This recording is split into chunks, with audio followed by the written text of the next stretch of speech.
And it is called step 3, which is the receiving step, which means you must bring yourself into alignment with what you're asking for.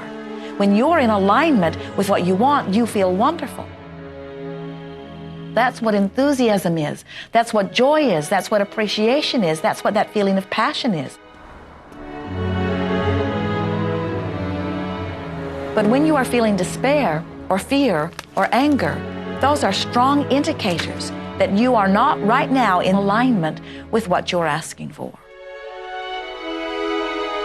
And so, when you begin to realize that the way you feel is everything, and you begin to direct your thoughts based upon how they feel, little by little, you can find the feeling place of it, and now you are one with it, and now it must manifest into your experience.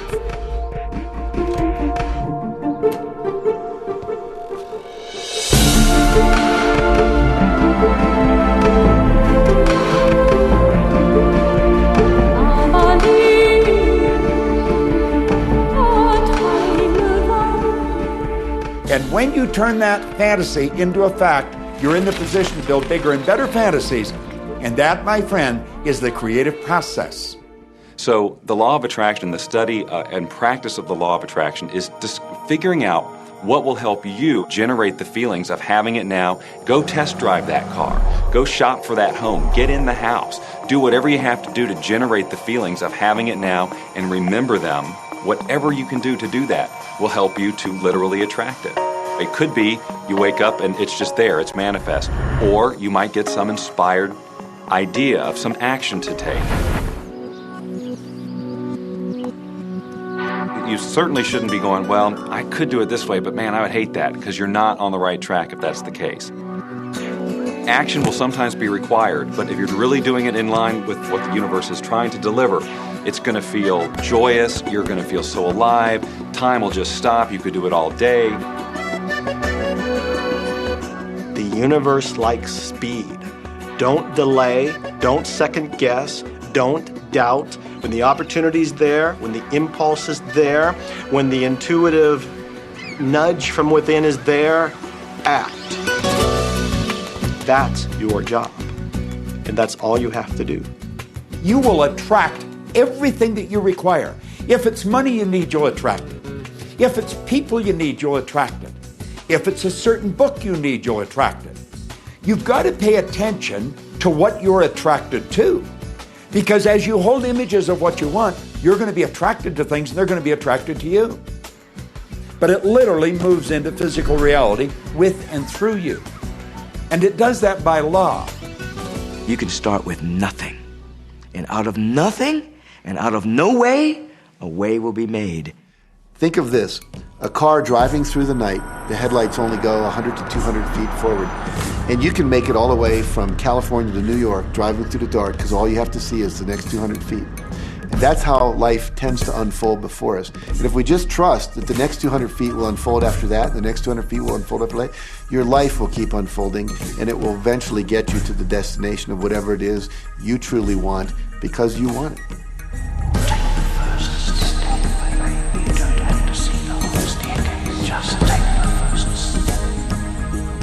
Well, another thing people wonder about is how long is this going to take? How long will it take to manifest the car, the relationship, the money, whatever it happens to be? Well, I don't have any rule book that says it's going to take you 30 minutes or 3 days or 30 days. I think it's more a matter of you being in alignment with the universe itself. Size it's nothing to the universe. It is no more difficult to attract on a scientific level something that we consider huge to something that we consider infinitesimally small. The universe does everything it does with zero effort.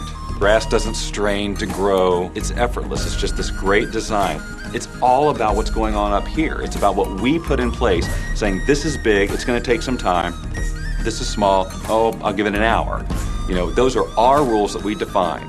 There are no rules according to the universe. You provide the feelings of having now, it will respond. Some people have an easier time with little things, and so we sometimes say, well, start with something small, like a cup of coffee. Make it your intention to attract a cup of coffee today. Hold an image of talking to an old friend that you haven't seen for a long time. Somehow or another, somebody's going to start talking to you about that person. That person's going to phone you or you'll get a letter from them.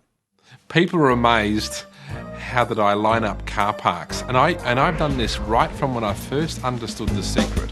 And I would visualize a car space exactly where I want it, and 95% of the time it would be there for me, and I'd just pull straight in. 5% of the time I'd have to wait just a minute or two, and the person would pull out and I'd pull in. So I do that all the time.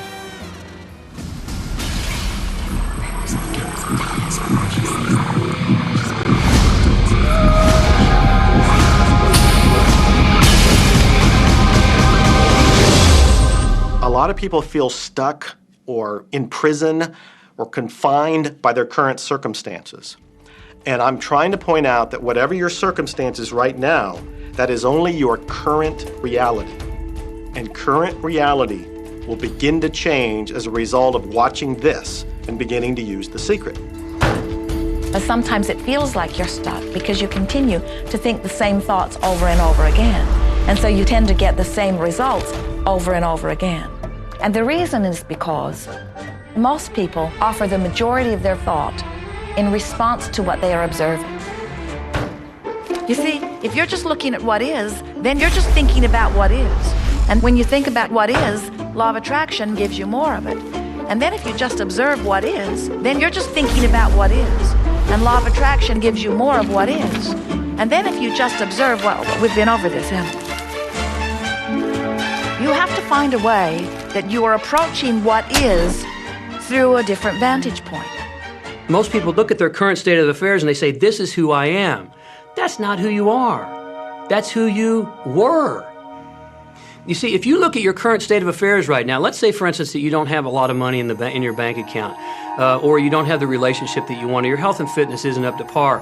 That's not who you are. That's the residual outcome of your past thoughts and actions. So we're constantly living in this residual, if you will, of the thoughts and the actions we've taken in the past. When you look at your current state of affairs and define yourself by that, then you doom yourself to have nothing more than the same in the future. All that we are is the result of what we have thought. Okay, what can you do right now to begin to turn your life around? I'll tell you 2 or 3 things. Start making a list of things to be grateful for. Start with that, because this shifts your energy. It starts to shift your thinking. Where before this exercise, you might be focusing on what you don't have, you might be focusing on your complaints, and you might be focusing on whatever the problems are. When you do this,